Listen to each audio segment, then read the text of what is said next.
방첩사의 반헌법적인 업무 보고는 12.3 내란을 위한 사전 작업이었습니다. 존경하는 국민 여러분, 국군은 국민의 군대입니다.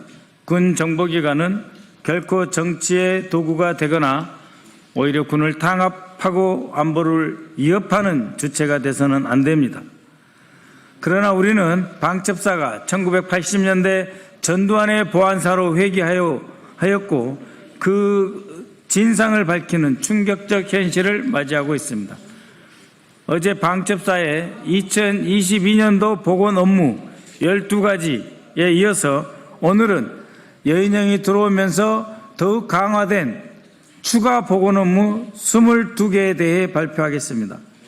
어제 말씀드린 바와 같이 2018년 국군 기무사령부가 해편되고 안보지원사령부가 창설된 것은 과거 불법 사찰과 정치 공작, 내란에 다시는 관여치 못하도록 차단하고자 하는 문재인 정부의 결단이었습니다.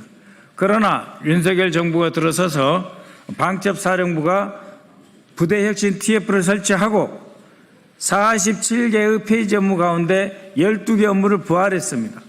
그런데 2023년 11월 8일 방첩사령관이 된 여인영은 이 12개 업무를 부활시킨 데 그치지 않고 더욱 공세적으로 실시할 계획을 세워서 시행을 했습니다. 뿐만 아니라 나머지 47개 가운데 12개를 뺀 나머지 업무 가운데 대부분을 다시 복원시켰습니다. 그 복원한 업무는 22년도에 12개의 업무를 복원할 때조차 이것은 도저히 해서는 안 된다 하는 임무를 다시 복원해서 광범위한 대국민 사찰을 실시하게 된 것이고 이것은 완벽하게 전두환 보안사로 돌아간 것이다 라고 말할 수 있는 것입니다. 네, 바로 설명 들어가겠습니다. 이 표를 보시면은 확인하실 수 있는데 폐지했던 업무입니다. 왼쪽에는 구 기무사에서 폐지했던 업무 22년도 부대혁신 TF에서도 이것을 다시 살리겠다고 마음먹지 못했던 그 업무를 다시 살려냈다는 것입니다. 보시면 방첩 이를 통해서 군의 정치적 중립성과 민간인 사찰을 금지하겠다는 그 근본은 모두 흐트러졌다라고 하는 것인데요. 첫 번째로 기획 내사를 위한 정보 수집을 부활시켰습니다. 기획해서 사건이 발생해서 수사하는 것이 아니라 내사 자체를 기획하는 것입니다. 기획 내사를 위한 정보 수집 업무는 내사 대상자의 정치적 성향, 사회적 관계, 과거 활동 이력 등을 사전에 파악하고 선별하여 사찰 대상으로 묶어놓은 다음에 언제든지 수사로 전환시킬 수 있는 조사 작업을 다 하겠다라고 하는 기획 내사를 위한 정보 업무를 하였습니다. 민간업체에 대한 신용정보 조회 업무도 부활했습니다. 민간업체에 대해서 왜 신용정보를 자신들이 조회하고 그에 관한 조사를 하고 정보를 취득해서 축적해야 하는 것입니까? 특정 기업을 줄 세우고 정권 코드에 맞는 업체가 방산업 혹은 국방 획득 업무에 참여할 수 있도록 길을 터주는 반면에 그렇지 않은 업체는 배제하기 위한 정치적 목적, 즉 줄 세우기와 정권 코드에 맞는 업체 선별용이다라고 말할 수가 있습니다. 또 하나 놀랄 만한 일은 대북 관련 정책 제언입니다. 국방부 합참에는 정보본부가 있습니다. 합참이 따로 있고 국가정보원이 따로 있습니다. 그런데 대북 관련 정책 제언 업무는 그 이전 과거 보안사가 하던 업무로서 폐지됐던 업무인데 군 정보기관이 정책 업무를 아예 대놓고 할 수 있도록 준비를 했고 이것을 때로는 방첩사령관이 독자적으로 때로는 상시적으로 월 1회 국방장관이 대통령이나 안보실의 대북 정책 관련해서 업무를 제언할 수 있도록 해줬습니다. 그러다 보니까 국정원 대외 해외 담당 차장의 보고도 안 믿고 유튜브 놀이에 빠지게 된 것 아닙니까? 그다음 민군 갈등 요인 진단 및 관리라고 하는 업무를 완전히 되살렸습니다. 민군 갈등 요인이 얼마나 많습니까? 그 범위는 또 얼마나 넓습니까? 그러한 것들을 모두 위협 요소로 취급하고 진단 관리하겠다라고 나선 것입니다. 도대체 방첩사가 하지 않은 일이 무엇입니까? 이 또한 불법 업무로 아예 2022년에조차 다시 살아나오지 못한 업무를 여인영이 되살린 업무다, 이렇게 말씀드릴 수가 있습니다. 이후 추미애 단장님께서 계속해서 이어가시겠습니다.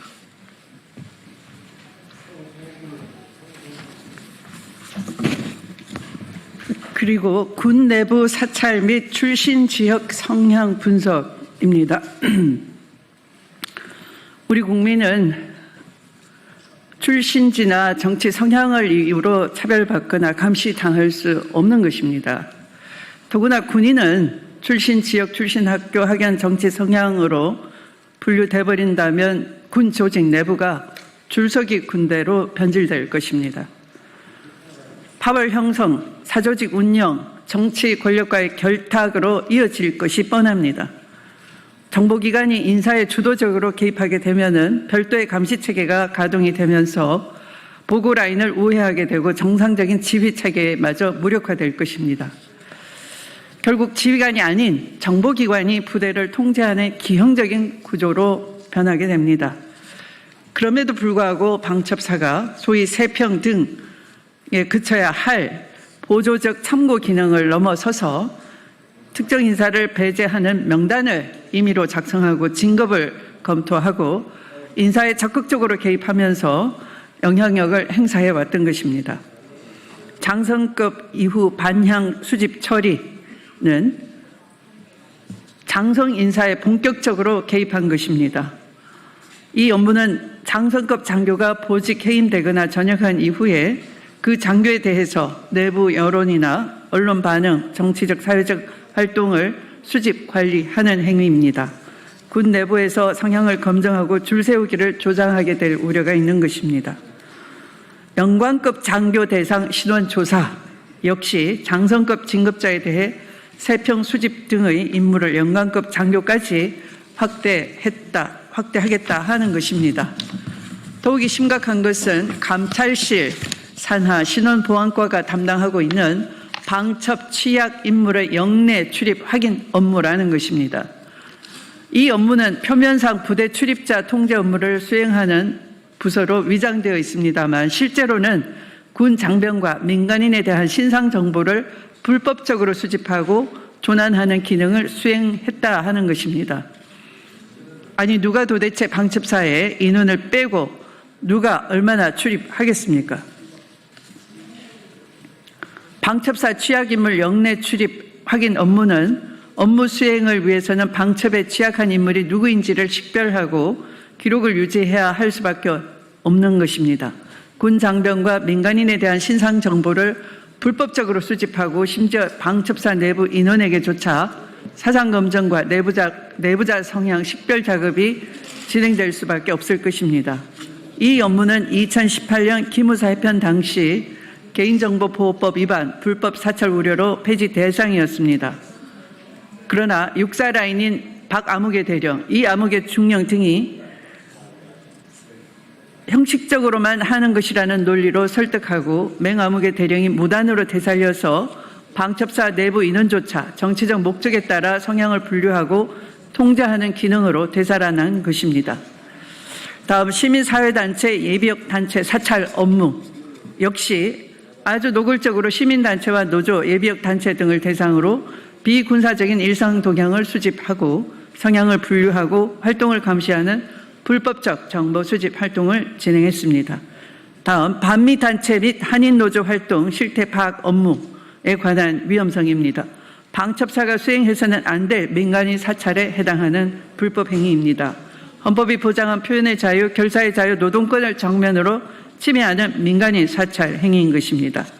다음 희생장병 관련 단체 성향 분석 업무 역시 유가족과 시민사회의 정당한 문제 제기를 위험 요소로 규정하면서 비판 여론을 억제하려는 명백한 정치 공작 행위에 해당한다 할 것입니다. 다음, 지역별 예비역 단체 활성화 유도 및 예비역 단체 활동 분석 등의 업무 위험성입니다.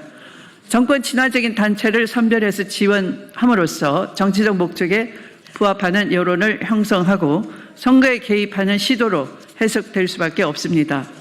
2000년 초반부터 2010년까지 기무사가 반핵 반김을 매개로 군기관을 집회에 동원하거나 예산을 지원하는 방식으로 정치적 목적에 부합하는 민간 활동에 관여한 대표적 사례에 대한 부활인 것입니다. 그 밖에 민간인 사찰 활동의 위험성입니다. 대규모 재난재해 정책 지원, 기획내사 등을 위한 정보 수집, 공사 현장 보안 순찰, 군사시설 보호 협의회 참석 및 정보 수집, 보훈정책 개선 소요 도출 및 분석, 민간인이 된 예비역을 대상으로 군 관련 정보 수집 등의 업무들도 민간인 사찰에 포함될 것입니다. 이렇게 방첩사 본연의 군사적 방첩 업무와는 전혀 무관한 일상적 민간 영역까지 감시 대상으로 삼고 있다는 점에서 매우 심각한 위헌 소지를 담고 있습니다. 군 정보기관이 사실상 국가정보원과 치안정보기관 역할까지 넘보며 헌법상 권력 분립과 문민 통제 원칙을 명백히 훼손하고 있는 실상인 것입니다. 윤석열 정권 아래에서 방첩사령부가 수행한 업무들은 단순한 기능 복원이 아닙니다. 군이 다시 정치공작, 사상검열, 민간감시를 통해 정권 유지를 위한 도구로 작동할 수 있도록 만든 구조인 것입니다. 12.3 내란을 위한 사전 준비 작업이었다라고 봐지는 점입니다. 도로 보안사로 돌아간 군 정보기관은 이미 정치적 반대 세력을 감시하고 내부 군 장병들을 성향별로 분류해서 정권에 불리한 자들을 배제하는 사찰 기능을 거의 회복했다 할 것입니다. 다시 한번 강조합니다. 방첩사령부의 모든 불법적 정보 수집, 정치 개입 업무를 즉각 중단하도록 조치해 주십시오. 이경민 방첩사령부 직무대행을 즉각 직무 배제하십시오. 감찰실 신원보안과의 조난관리 실태를 전면 감사하고 불법 조난 파일을 즉시 폐기하십시오. 이를 이용해 누군가를 협박하려는 시도를 당장 중단하십시오. 이재명 정부는 반드시 문민 통제를 복원할 것입니다. 이재명 정부의 군을 다시 국민의 군대로 되돌릴 것입니다. 기무사 해체의 정신, 문민 통제의 원칙, 정치로부터의 독립이라는 헌법 정신은 결코 후퇴할 수 없는 시대적 과업이기도 합니다. 군은 정권의 하수인이 아닙니다. 방첩사의 정치 개입과 민간인 사찰을 방치한다면 민주주의는 다시 총칼 뒤의 그림자 정치로 돌아갈 수밖에 없기에 조속히 위의 사항을 관철해야 할 것입니다. 마치도록 하겠습니다.